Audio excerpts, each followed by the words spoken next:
Hello, welcome to a little bit of extra. After I posted a set I did at the Cymru Beats modular meet a couple of weeks ago, well probably nearly a month ago now, and there were a lot of comments, thank you everybody for watching, about how the setup was set up. And I did a rig rundown with most of the artists and sort of had an interview with them.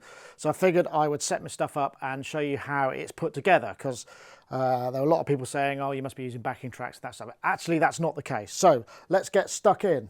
Setup is here, basically. It's on a 1 meter by 600 table. I tried to get it so that it was compact. I've got the Moog Sub37 here. I've got the MFB Dominion 1 here, which I'm not using all that much because I haven't had it that long, and I started performing, writing the stuff before I got there. Got the Korg Minilogue, which I am using quite a lot, and of course the Dreadbox Erebus. Just here, you probably can't see that, maybe come in a bit and you can, that's the Dreadbox Erebus. And it's all being run off the Arturia Beatstep Pro.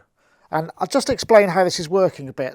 Maybe what I do, if I sort of take one of the tracks that I did and kind of break it down a little bit. If I start with, I'll start with just the bass. So if I press this now, let's just come over here.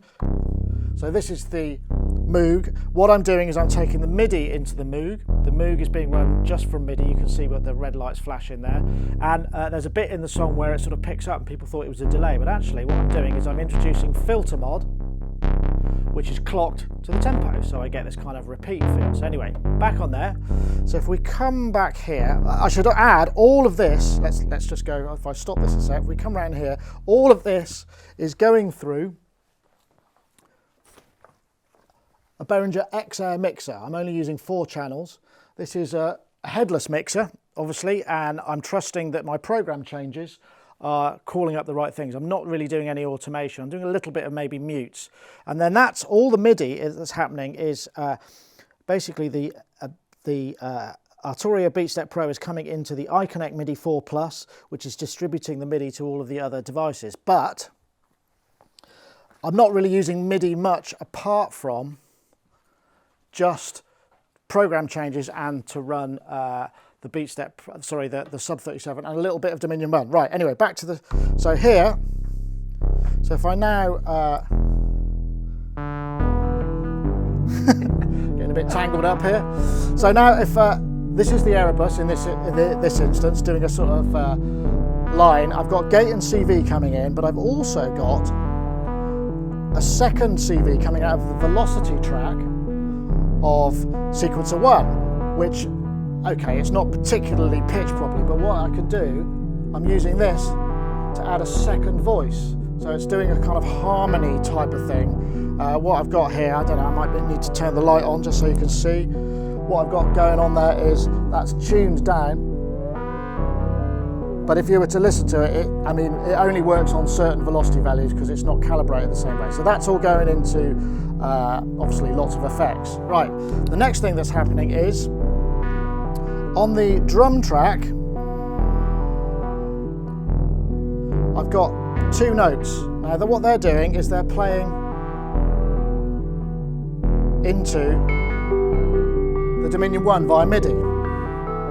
So I'm using a bit, I mean, all I've actually done is programmed 2 notes that are going to work with this tune, which is kind of all right, but, you know, it's a bit Heath Robinson. The other thing I've got going is a gate in, so it's a trigger coming in, and that's coming out of the Beatstep Pro. Let's just stop that a second. You probably can't see here. If I turn this on down here, if I take the light, there's 2 trigger outputs. So trigger 1 is coming out of the Beatstep Pro analog trigger output, and that's coming here into the Korg Minilogue. That's right. And what that's going into is it's basically driving the sequencer, but I'm using this little Coma Electronics attenuator cable because as it comes, it's too hot. But what that does mean, if I press play, you see the sequencer is now running on the Korg, and that's just coming from a trig output. Yeah, I haven't quite got the attenuation right. It does jump steps sometimes. But the cool thing about that is if I just turn these down and I go shift, I could actually change the resolution of the sequencer. So I could run half double speed, and that's a trick I use quite a number of times because it means I can get effectively a longer sequence than 2 bars, particularly if I have a lowered beat division. Right, where did I get to? So that covers that, that covers that. Let me just play. The other thing that I'm doing on the Korg Minilogue is, in this instance, if I switch these guys back on again, I've got a line.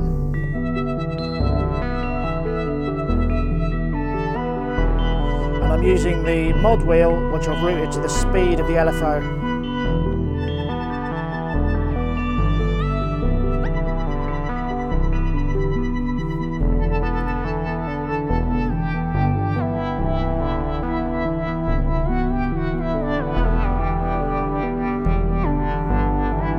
There you see. Now the next section, what I'm doing is I turn this down, I come to the next bit here, and now that's the sequencer going on, and my next bit is this, so I have to do this at the same time. So I'm going to go,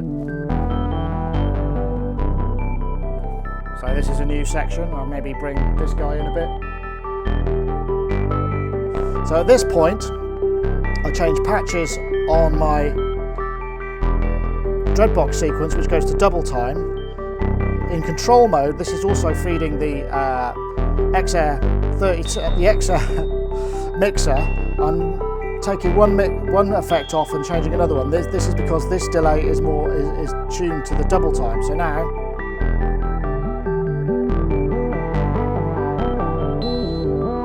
and again, I can add my second waveform in. Ready?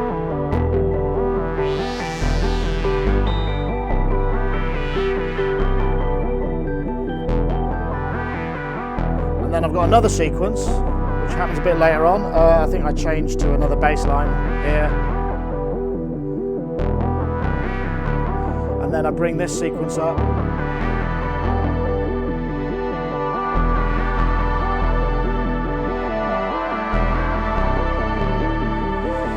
Right, let's stop all of that. So, that rather kind of whistled stop tour is kind of how I'm working with this setup. So I'm using the Arturia Beatstep to drive everything. I'm using the step sequencer out into the Minilogue, so I'm using the sequencer in there. And in some cases I might be using a much slower sequence, which was just on maybe quarter notes. In fact, I've got another tune which I'm doing just that. I'm also using the Erebus for bass sounds in a lot of cases. It's just in this way I switched it round because I wanted to sync up the core, the Moog, so I could get that trigger note. So anyway, that's pretty much my rig rundown. Oh, there's one other thing that people asked about, and that is what am I doing on the iPad. So over here what I've got is an app called Yamaha Setlist, which is probably one of the first iOS music applications outside of GarageBand. It might even have been before that, to be honest. It's really old. But what it allows you to do is create a set list.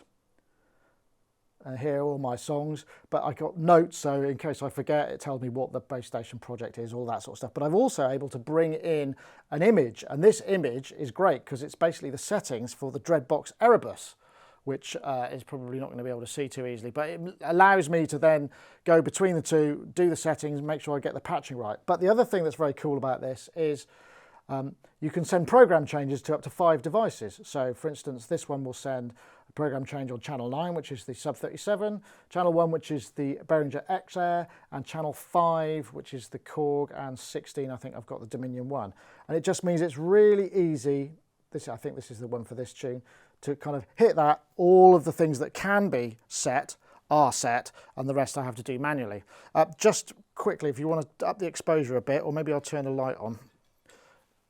Here we go. If I do this, under here is the iConnect MIDI 4 Plus. I'm using it rather, so normally the iPad goes into there.